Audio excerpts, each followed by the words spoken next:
You know, all the anime we love today, it really owes everything to one single, kind of chaotic decade, the 1990s. This wasn't just a golden age for animation, it was a full-blown revolution. It was the time when anime stopped being just for kids and became the powerful, global art form we know and love. So, the big question is, how did that happen? How did anime transform so radically in just 10 years? Well, it wasn't any one single thing. It was more like a perfect storm of economic turmoil, new technology, and incredible creative breakthroughs that built the foundation for everything that came after. So, here's how we're going to break it down today. We're going to dig into the 5 pillars that held up this golden age. We'll start with the social and economic scene that created this perfect environment for change, then a revolutionary new way to fund anime, and we'll look at 2 groundbreaking shows that just shattered all the rules. And finally, we'll see how the legacy of the 90s is still alive and kicking today. Okay, so picture this. Japan in the early 90s. It all kicked off with a bang, the sound of a massive economic bubble bursting, and that led to a real sense of uncertainty and anxiety across the country. But you know what they say? Sometimes a crisis is the perfect spark for creativity. And right around then, a new piece of technology was about to change literally everything. And this right here, this was the absolute game changer. By 1990, we're talking nearly 70% of households in Japan had a VHS player. That is huge. It meant that for the first time, studios didn't have to rely completely on TV networks or toy companies. Now they could sell their shows directly to the fans, to people who are more than willing to pay for them. So this brand new way of selling anime directly to fans, it totally blew the doors open for shows that were way more ambitious, way more adult. And honestly, there is no better example of this than the series that would come to define the entire decade, Neon Genesis Evangelion. So how do you get a risky, totally unconventional show off the ground? Well, it's kind of like this. You don't ask one person for $1 million. You ask 10 people for 100,000 each. That's the core idea behind the production committee system. By pooling their money, a bunch of different companies could share the risk, which made it possible for these incredible, groundbreaking shows to finally see the light of day. Now, this way of funding anime had been tried before, like for big movies, but it was a little-known show called Irresponsible Captain Tyler that first brought it to TV. But then, 1995, Evangelion hits the scene, and it's a massive, massive success. And suddenly, this system wasn't just a good idea, it was a potential gold mine. And just like that, the industry changed forever. I mean, just look at the difference here. This was a total seismic shift. Anime wasn't just about selling toys to kids anymore, not at all. It was about creating art for adults, stories that were complex, challenging, and really emotionally resonant for a generation that was just hungry for something deeper. And the real kicker, when Evangelion got moved to a late-night time slot for its rebroadcast, it just exploded. It became this massive cultural phenomenon, and it proved, without a doubt, that there was a huge, dedicated audience for adult anime, and that late-night TV was the perfect place to find them. Okay, so this new business model wasn't just about the money. It was about creative freedom. It changed what anime could even be. And for this, we have got to talk about Knight Rayearth.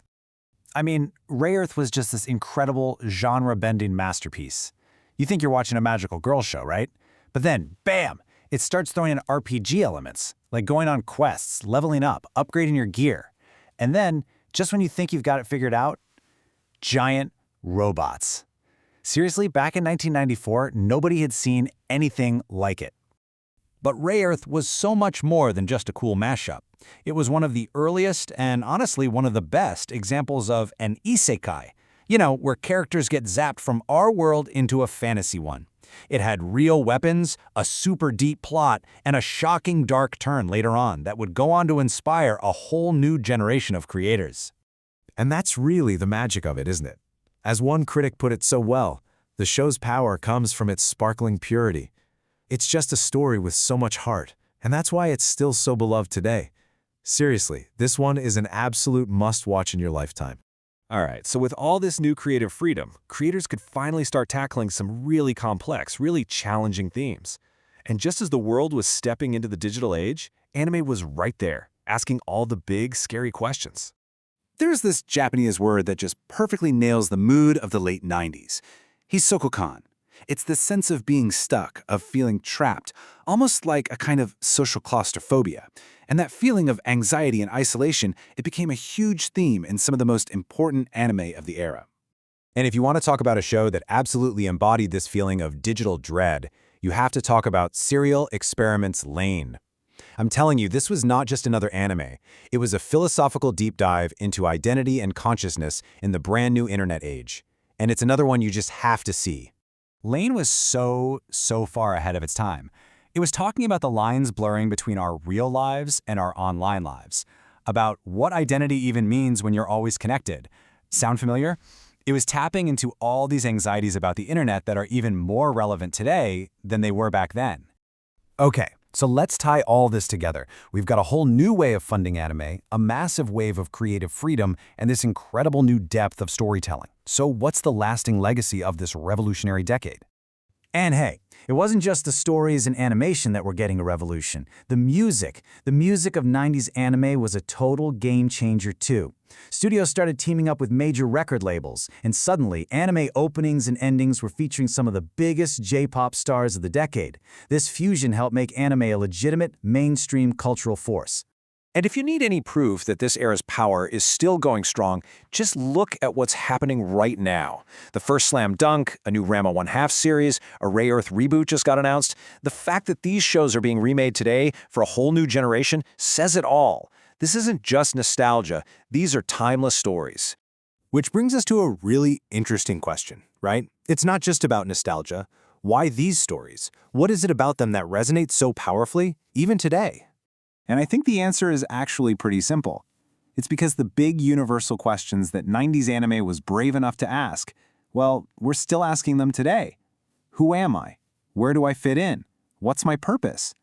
In a world that feels more connected but also more isolating than ever, those themes hit harder than ever before. So yeah, the 90s was way more than just a golden age for anime. It was a flat-out revolution. It changed everything, from how anime gets made to what it could even be about. So if you really want to understand the anime you love today, you have to go back to the source.